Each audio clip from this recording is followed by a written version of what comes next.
In less than 24 hours, this content garnered 1.5 views organically.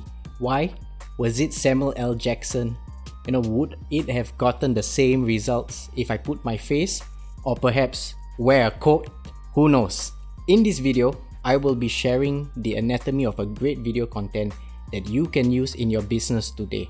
Content marketing is about being relevant, relatable, and shareable. That resonates with your right audience that has the right interests. As you know, this group is about aspiring entrepreneurs who have a common shared value and mission by our mentors, Dean and Tony, with the intent to tap on the knowledge industry.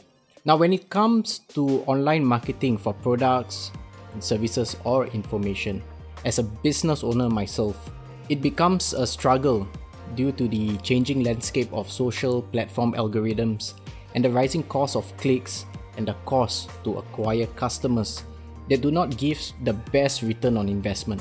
In today's world, you have to find a way to cut through the noise and stand out through copywriting, creatives, targeting the right audience interests, and trying to be top of mind or being the voice in the consumer's mind.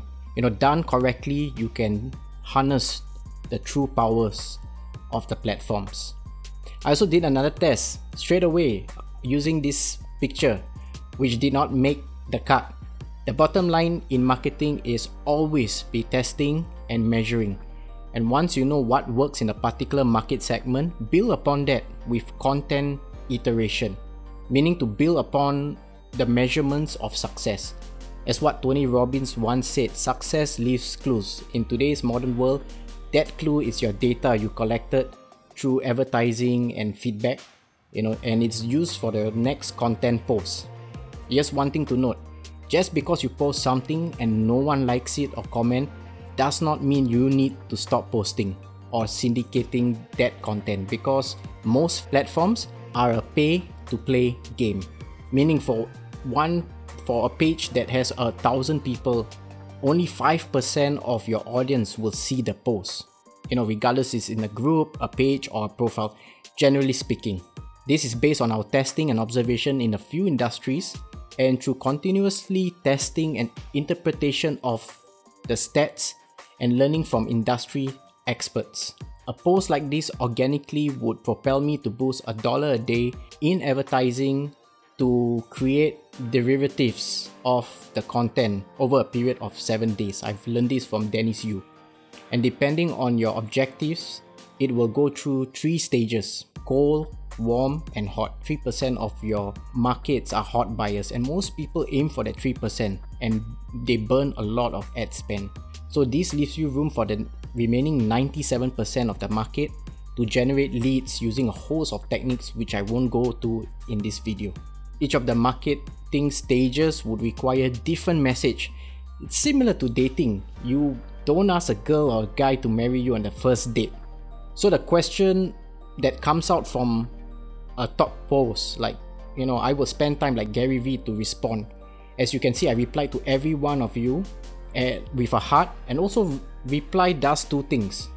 It gives a signal back to the platform to show to more people organically, but also intently to reciprocate back to you as one human to another fellow human. People buy from people they know, like, and trust. It was Zig Ziglar who once said, if people like you, they'll listen to you, but if they trust you, they'll do business with you. And if you've done the math, about 1,005 of you responded, and this is a group out of 134,000. That's less than 1%. So over time, this will grow organically. This is where I will do that $1 a day method to pour the fuel on the fire. Any questions that derive from that content will be replied, and it will become and any questions will actually become my next content, which is why I'm doing this video in response to that post. Can you see the correlation or the relationship in this?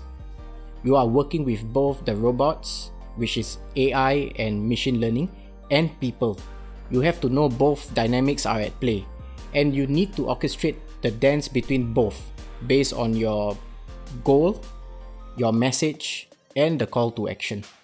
Have the geeks mastered this? The simple answer is no, because what we know now changes in a matter of weeks, as this platform hires some of the best young bright minds on the planet. So our job is to look at the data that is being presented to get the sense and the pulse of the marketplace. Now, it's not about the vanity matrix, which is the likes, comments and shares. It's about producing valuable content that was spun out from your winning content. Here's the secret: if people give you their attention, they give you their time. If they give you their time, they'll give you their money. And people need to consume the contents, so put your best valuable content out there and not hold back any secrets. That comes from an abundance mentality and not of lack. Trust me on this one. Tap on the law of reciprocity inside. As you speak and present, people will genuinely know that you care.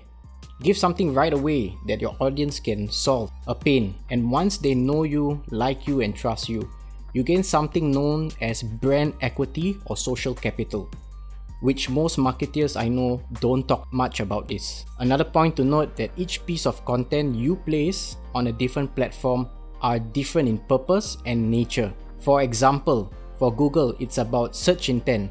For Facebook, it's about interrupting attention. So as people are busy, swiping, your hook becomes important in the first 3 to 5 seconds based on your understanding of your buyer behavior. State a question, start with a story, and let your audience know what they are about to watch in advance. This is called pre-framing or setting the stage because you respect their time. The last point I want to mention, the platforms are a tool for you to reach out to potential leads, not to spend time on it habitually and getting nowhere other than a self-esteem boost, which of course can be addictive due to the release of dopamine in the brain, which models playing the slot machine. Now, if you're not aware of this, you are in fact working for the platforms and not on your core business. Now, before I go, let me leave you with this.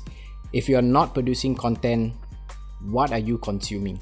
Said in another way, if you're not selling, what are you buying? Be a producer and less of a consumer. So if you have a mission, pick up your mobile phone, record yourself and share what you know today. And if you have any further questions, please let me know.